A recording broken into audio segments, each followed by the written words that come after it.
province of Alberta. Isn't this exciting? All right.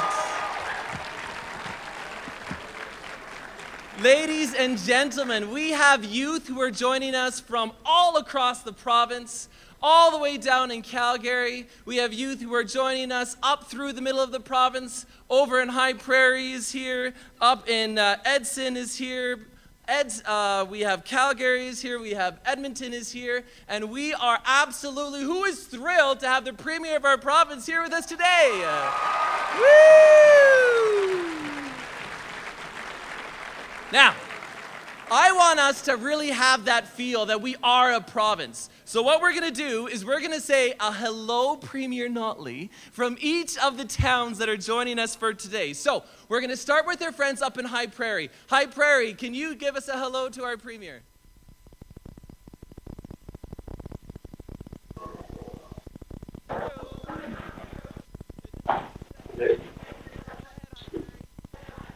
Good morning from St. Andrew's School. We are a K-12 school in High Prairie, Alberta, which is 4 hours north of Edmonton.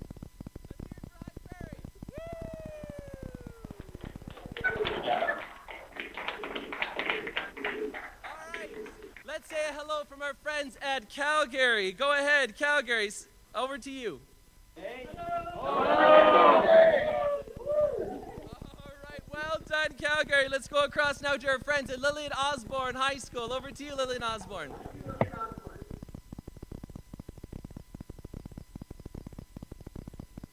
We're coming to you next, Edson, so you get ready. They're going to give us something loud and worthy of Lillian Osborne. Hello, legends. How are you this morning? Hello from Lillian Osborne.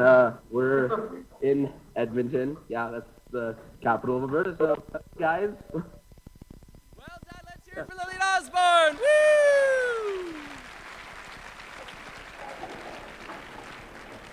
And last but not least, to our friends a little bit farther to the north, the west. Hello, Edson. Hi, from Parkland Composite High School. Hi.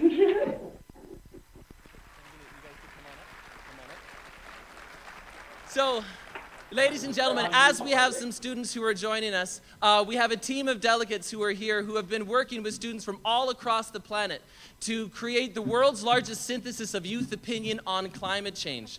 They have linked students from every continent on Earth, and they have come together, I think, at a very exciting time. The fact that this paper that they have worked on was released at the same time as a new era has dawned in our province in terms of climate change and action what they're about. So these are the students who are standing here behind me, and to tell you and to introduce, very fittingly, our Premier, they're going to come up to the microphone and introduce her now. Students.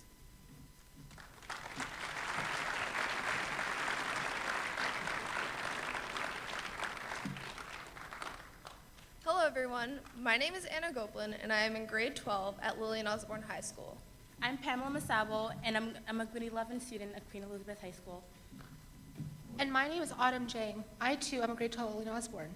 The three of us, as leaders from our respective schools, were slated to travel to Paris yesterday to present on the Canadian Youth Perspective as part of the world's largest synthesis on youth initiative on climate change. This project, Decarbonize, is the work of over 10,000 youth from 14 countries across the globe, participating for over 25,000 hours. Our final result, the International White Paper on Climate Change, highlights recommended policy and action of today's youth leaders from all corners of the earth. Although we are extremely disappointed that we will not present during the COP21 conference, we are still extremely excited and enormously proud of the progress that will be made by the international community within these upcoming weeks. Leading the charge in this quest for climate leadership is the government of Alberta. We will keep our government accountable for the plans they make today because it will affect us in our future. However, we feel that the monumental announcement for Alberta's new and innovative environmental policy is a positive step towards a brighter future for all Albertans, both present and future. Another reassuring aspect of this policy is that many of its strategies are aligned precisely with those presented in the International White Paper on Climate Change and international youth initiatives. We hope that our voices will continue to be heard and deeply considered as we look forward to making Alberta a leader in our fight against climate change. We're looking forward to making a difference that lasts because the state of our world right now is heart-wrenchingly disappointing. Sunday, November 22nd, 2015, marked the day that Alberta accepted responsibility for past actions that have contributed to the current state of our planet. Today, we, the youth, and all Albertans alike, have the privilege and responsibility of watching our government take actions that demonstrate its consideration towards the people of tomorrow. However enormous this step is, it is only the first of many that are necessary in order to achieve a sustainable world. We must continue to make the journey towards a green and sustainable future. We hope that all provinces of our country can come together to create comprehensive action on a national basis. Our future rests in your hands. And now, I am privileged to present to you the Honorable Rachel Notley, Premier of the Province of Alberta.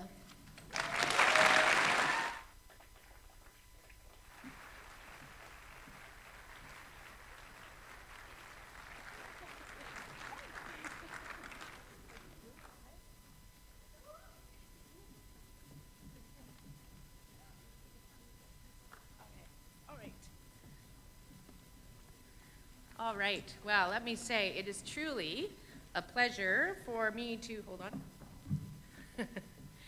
It's a pleasure for me to be able to be here at Queen Elizabeth High School with all of you today. It's very, very exciting, and especially exciting to be able to talk about such an optimistic conversation and such an optimistic topic. And particularly important to me because, of course, this really is an issue about taking hard decisions now in order to bring about significant benefit in the future. And that's sometimes a bit hard to do when you're in government, but there's nothing better than coming to talk to a room full of young people to understand why it's so important that we do that.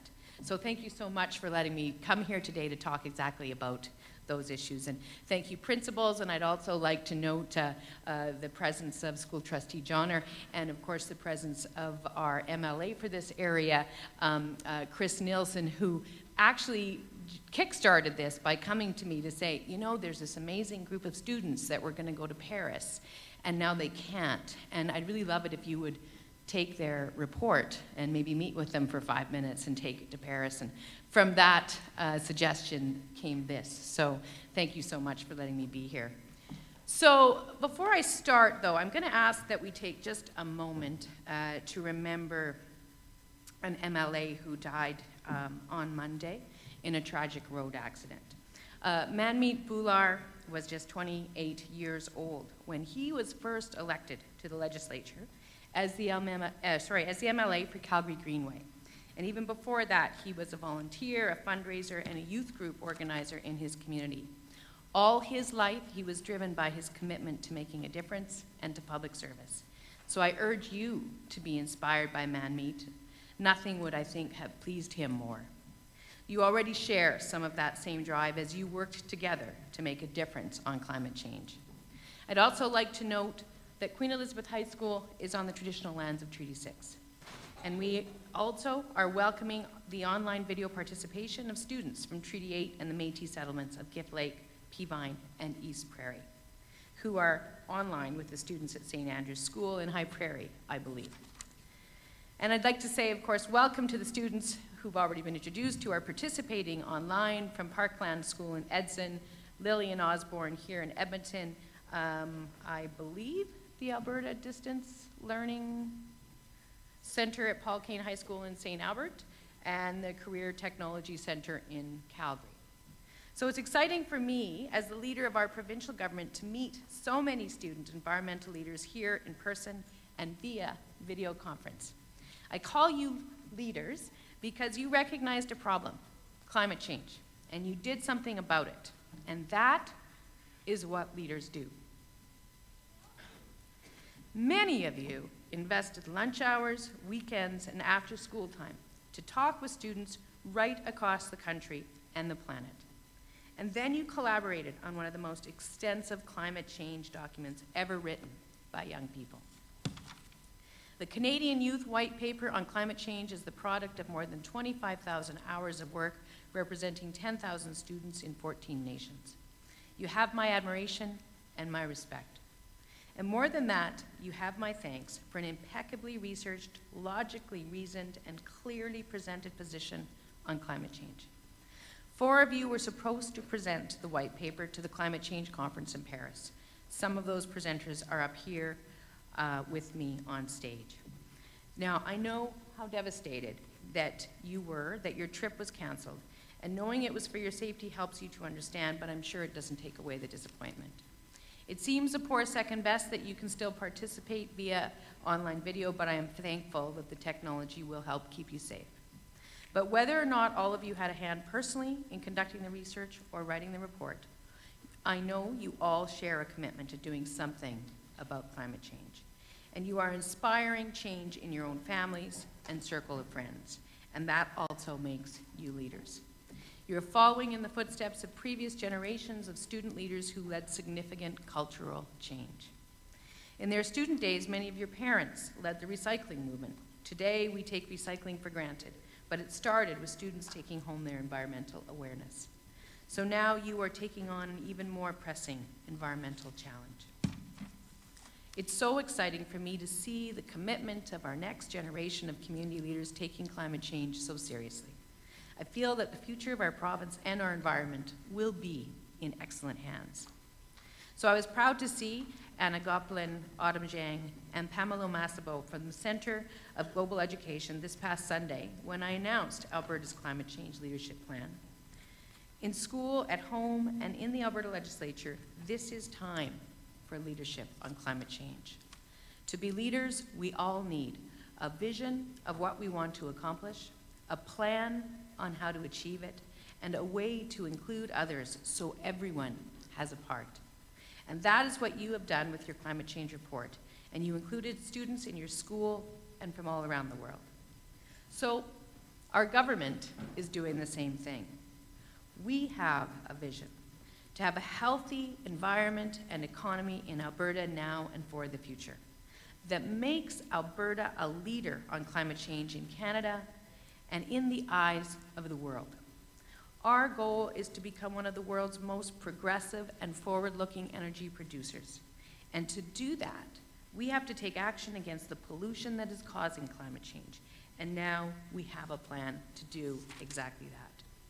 We have a Made in Alberta policy that works for our province and for our industries and that invests in new technologies, better efficiency, and new green infrastructure.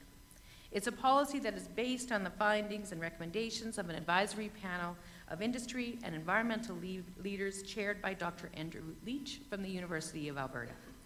And like you, this panel listened to thousands of people. In their case, it was thousands of Albertans from all communities and all walks of life.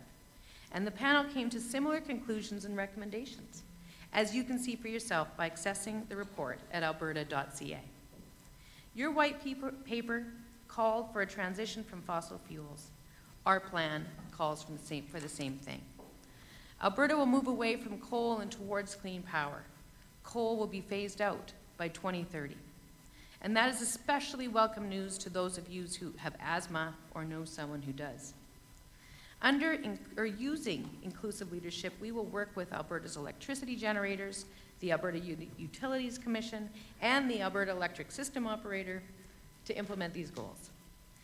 Your white paper called for a price on carbon. Alberta will phase in a price on carbon emissions, $20 per ton in 2017 and $30 per ton by 2018. And this will apply across our economy. We will all contribute to carbon pollution, and we can all be part of the solution. And by we, I mean all of us, industry, businesses, drivers, homeowners, schools, everyone, and everywhere that uses hydrocarbon fuels. By putting a price on carbon pollution, we will create an incentive to reduce it and raise money to invest in its alternatives. Unlike the plans in California and Quebec, all the money raised will remain in our province. Every penny will go to work here in Alberta.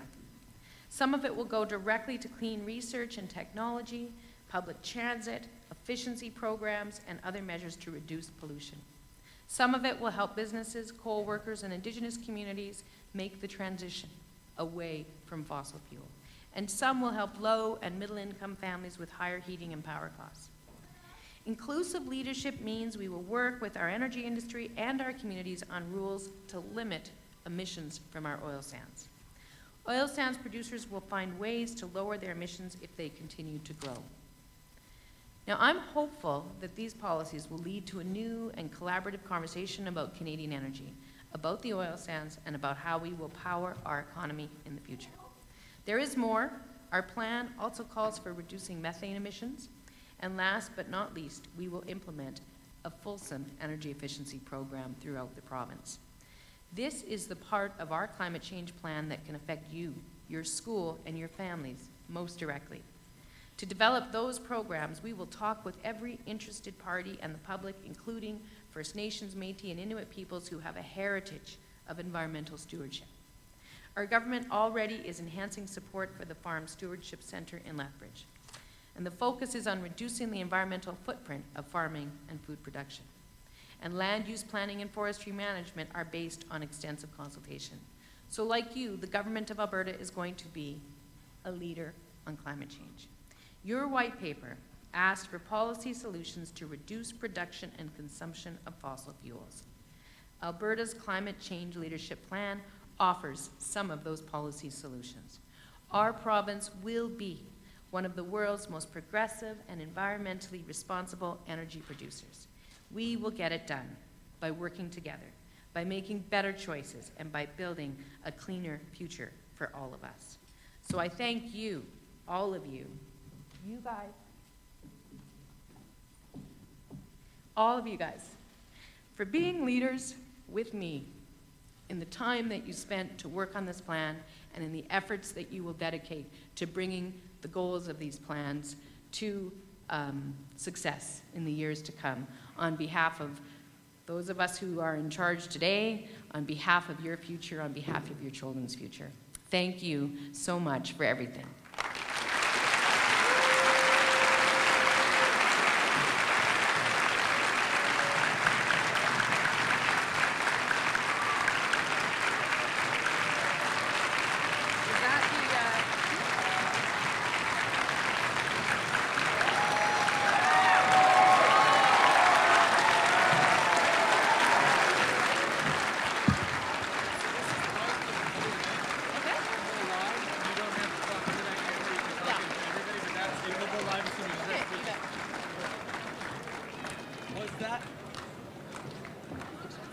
Checking 1, 2. Was that not exciting? Holy smokes! Holy smokes! What a to be able to live in a province that is playing and being identified across this planet as a climate leader and showing that leadership that's there. And I think it's so exciting, Premier, to have you here with youth who are all across this province who are there with you and want to walk with you to take those steps. So we have some young people who have some questions. We're going to start right here at Queen Elizabeth High School. After Queen Elizabeth High School, we're going to be going to our friends in Parkland, and then we'll keep that progression through as you go all across this province to hear from young people who'd like to ask you some questions, Premier. So we'll start over here with Queenie. Go ahead. To truly combat climate change, it is more than just imposing a carbon tax and shutting down our coal-burning energy plants. It is about a shift in the way society thinks. There's no better tool to create this kind of change than education. As experts in that field, we, the youth of Alberta, would love to be part of that change. Is there a plan to have that kind of shift in education as we are seeing in our power generation? If so, we want it. How can we be a part of that? Well, that's a really, really good question because, let me begin by saying, I don't know if some of you have ever felt this, but certainly I have for many years. As we talk about climate change and as people hear about the implications of climate change, it's really hard not to sometimes be overwhelmed by it, to say, oh, the problem is too big, it's bigger than me, I can't do anything. And so one of the things that our plan is about is ensuring that everyone is part of it and that everyone is aware of the issue. And to be clear, it's a careful balance that we have to strike because it's also important to ensure that jobs and prosperity continue in this province because that also matters to you each and every day in your lives.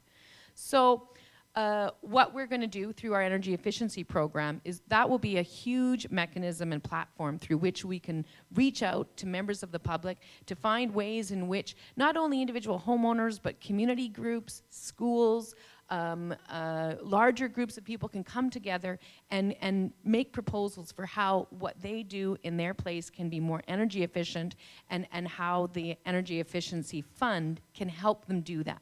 So that will be a great thing, and we'll be doing pilot projects all over the place, and plans that come forward will then be the first ones to be implemented, and then they can be replicated, and I think there's huge opportunities for students to get involved in that. I also like this question because, quite frankly, one of the things I haven't talked about yet is the idea of injecting even more education around climate change into our curriculum. And so I kind of want, I'm just going to throw this out there. I'm going to be asking our Minister of Education to look into bumping that up in our curriculum, because I think this is a project we all work on together. And finally, we have a website, Alberta, on the alberta.ca website, where all of the ideas are already being collected for those people that are going to be starting to put together the different tools for people to be able to move forward on the plan that we've introduced. So I ask all of you to contribute to that, because your ideas are the ones that are going to make the difference in the course of the next 10, 20 years of getting this right. And woohoo, let's hear it. Good stuff. And Premier Notley, it's exciting to hear, because your vision in terms of climate change in the curriculum, it's something that was echoed by the 14 nations across the planet who all identified education reform as something they wanted to see happen with climate change. So it's exciting that we're riding and leading that wave for the planet. Let's go across now to our friends in Parkland. So Premier, they're just over to your left. Our friends in Edson. Edson, do you have a question that you would like to ask the Premier? Now, as they're getting ready, I know our friends at Paul Kane from ADLC also we're having some technical issues, so maybe they can get their stuff ready in the background. But Parkland, over to you. Hi, and good morning. So our question is that will the money from carbon tax that is earmarked to be reinvested into renewable resources, is that going to be used to create green energy technologies, or are we going to use that money to import technologies that will be used in the green energy sector? Can someone reread that question to me? Okay. So, I can do it. Okay. So for those people who might not have heard that, totally clear because of the joys of our technology, is the money from carbon tax that is earmarked to be reinvested into renewable resources going to be used to create green energy technologies, or are we going to use that money to import technology to use in the green energy sector? That's a good question. I think it's going to be a bit of a combination, but without question, one of the things that's really important to be achieved through this plan is the objective of transitioning our expertise in Alberta. I mean, we are already an expert in the energy sector, so we have the ability to take that expertise and grow it into the area of renewables. And so it's not going to be so much a question about importing, although that may happen in some cases. It's going to be about incenting the development of renewable technology here in Alberta. Alberta has always been an innovation leader, quite frankly, and I think that the different models that we have in our plan that will incent the growth of renewable energy will also incent the growth of the technology behind that. So it's a question of developing the technology and then also putting it to play and making it cost effective to get it into play so that people can use it. And I'm very confident that the faster we move, the faster the technology will grow. People tell me right now that by 2030, solar will be the most cost effective way.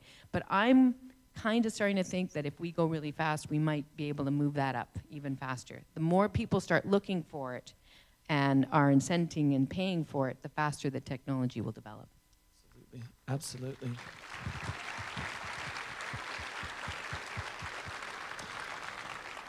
Okay, we're going to give our friends at ADLC one more shot. Hello, friends at ADLC. Are you guys there?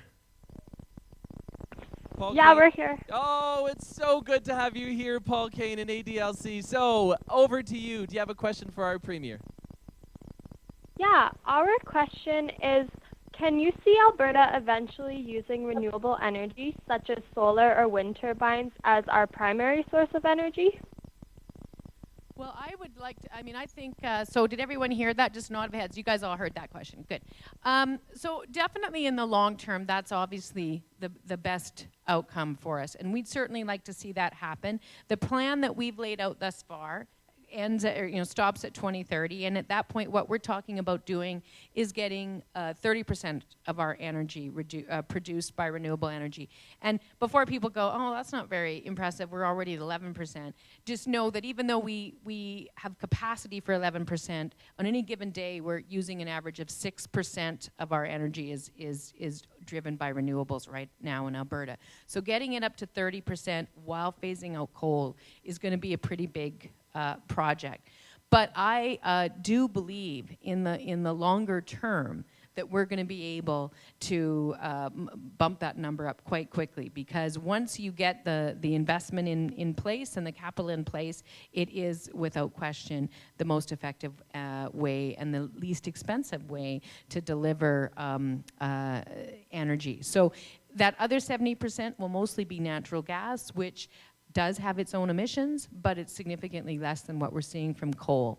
And so our plan will be to move forward to grow the piece of the pie that renewable energy represents, because we know in the long run that is absolutely the most sustainable way to go. Great. Good question. Good.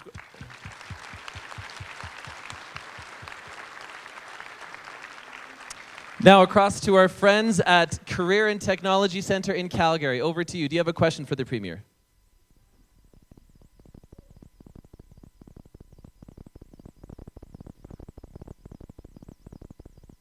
Okay, our question is, what does this plan mean for the future of green energy jobs here in Alberta, as well as for jobs in the oil and gas sector?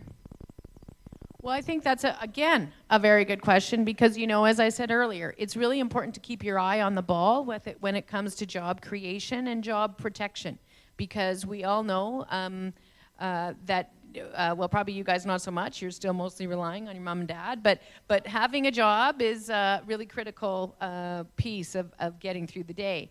And so we need to always keep that in mind.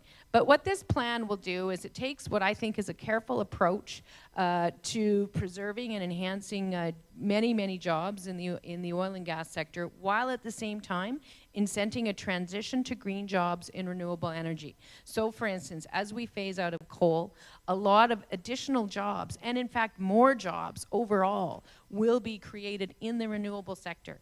And so it's a question of ensuring that we provide for that training to employees who are looking for that kind of work, because studies at this point show that the renewable energy sector is a more effective job creator in many respects than the non-renewable energy sector. So we believe both in the forms of innovation and technological research, as well as the day-to-day provision of energy through green energy, that more jobs will be created, whether through that, whether through building green infrastructure, through building more public transit, through upgrading our buildings so that they're more efficient. There's just a plethora of job creation opportunities through this climate change plan.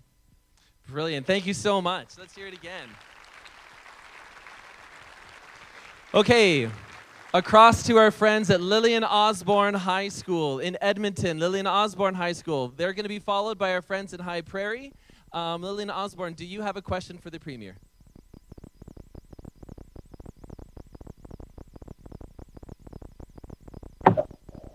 Hi, my name is Mike. I'm Kyle. And our question is, do you feel there are any more realistic ways in which we can reduce the amount of pollution produced by Alberta? More realistic. So I think the question was, do you feel there are any more realistic ways in which we can reduce the amount of pollution produced by Alberta, such as investing in wind farms or solar farms? Does that sound like what you were asking? Yes. Yep. Yep, not? Okay, good. Great. Well, I think, honestly, there's no one simple answer. I mean, there really isn't. I mean, so definitely, as we've already talked about, we want to transition to more renewable forms of energy. Right now, wind is the big player in renewable energy. It's the easiest to construct and the most efficient and the least expensive. And so I don't know how many people here have driven down to on the way to Lethbridge and seen the big line of windmills that you now see when you're down there. How many people have driven down to Lethbridge here? Just show of hands. Do you know? Have you seen the big windmills that I'm talking about? And as you start, or if you start to go west toward Fernie, there's all those windmills there. It's growing. I mean, it's growing all over the province. So that's a very effective way to generate renewable energy. Although we all know the wind doesn't always blow. Unless you live in Pincher Creek or Grand Prairie. However, solar is also really important. And as I said, a lot of people estimate that as technology changes, solar will become the most efficient and cost-effective means of producing renewable energy by around 2030. But it could happen before then, because every year the efficiency and the effectiveness of solar energy production leaps forward. So those are important ways. But we also, we talked a bit about the economy-wide carbon tax. And I think that it is truly important for people to change the way they think about how they make their way through the world and what kind of choices they make with respect to the size of car they drive, whether they take a bus as opposed to driving a car, turning off the lights when you leave the room, all those kinds of things around our lifestyle choices that can help us reduce the amount of emissions that occur. The same exists with respect to large institutions like a school. What can we do to make our buildings more energy efficient? How can we invest in that? So that's another way to deal with the issue. There's just so many different levels in which, if we bring it all together, a lot of different people working together in a lot of different ways can dramatically drop the emissions. And that's something that we need to do in Alberta.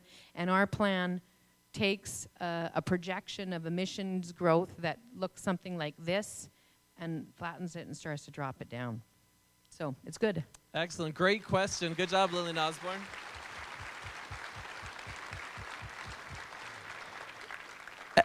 And last but definitely not least, we have our friends up in St. Andrews in High Prairie. St. Andrews. Oh, and you know what? Maybe I think some people behind would also love. Do you ladies want to take a seat? You guys can take a seat on down, and then you can come on back. And then the people in the back would love to see you as well, Premier. So they can do like a 360. You guys can bike your way down, hop down, and then now while they're doing that. Perfect. See, there's a whole nother crowd here. I should say. Hey. Okay, and we're going to go across, last but not least, to our friends up in High Prairie in St. Andrews. Do you have a question for our Premier? St. Andrews. As a proud member of the Gift Lake Métis settlement, I would like to ask a question on behalf of the many Aboriginal communities in Alberta. What does the government plan to do to address the serious environmental issues facing many of our communities as a result of irresponsible energy development? Well, that's again another very, very good question. And so there's sort of two streams of action on that, if you will. The first, of course, is through the climate change plan itself. We're looking at identifying particular adjustment programs that would be dedicated to First Nations and Métis and Inuit communities across Alberta. The terms and what exactly those programs will look like depends, of course, on meaningful consultation with the leadership from those communities to see what would be most effective and worthwhile. But that's the first thing, and so that's allowed for in the plan. We're also looking at potentially incenting some particular First Nations entry into the renewable energy market as almost preferred providers, if you will, to provide opportunities to communities that have otherwise perhaps suffered as a result of energy development. And then on a different stream, which is perhaps a little bit separate from the climate change plan, of course, is our obligation to continue science-based, evidence-based monitoring and control of pollution production activities across our our province to ensure that what we do that impacts on treaty lands and territorial rights is reduced and limited and is subject to meaningful consultation with leadership from those communities. And there is sometimes a balance that has to be negotiated, but these community leaders have to be at the table in a meaningful way, and the implications of energy development need to be appropriately adjusted for, or alternative arrangements need to be made.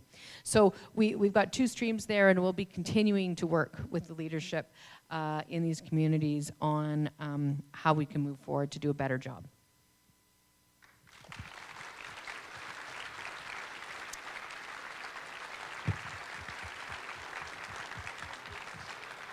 Premier Notley, thank you so much for her time. Let's get everyone across the whole province. We're going to unmute your microphone, and we're going to let a big cheer for our Premier for the amazing vision she has in terms of climate leadership in our planet and our province. Let's hear it, everybody. Let's hear it, Alberta!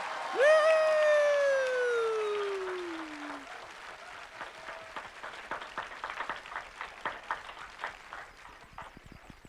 Wow, this looks fun.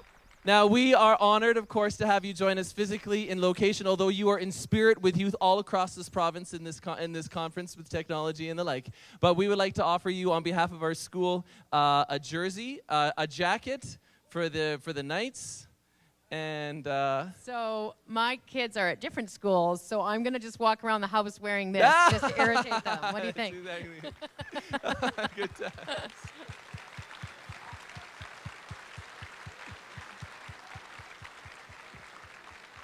All right, ladies and gentlemen, youth of the province of Alberta, thank you all so very much for coming today. Let's have one last round of applause for the province of Alberta and our Premier Notley. Good job, you guys. And a round of applause for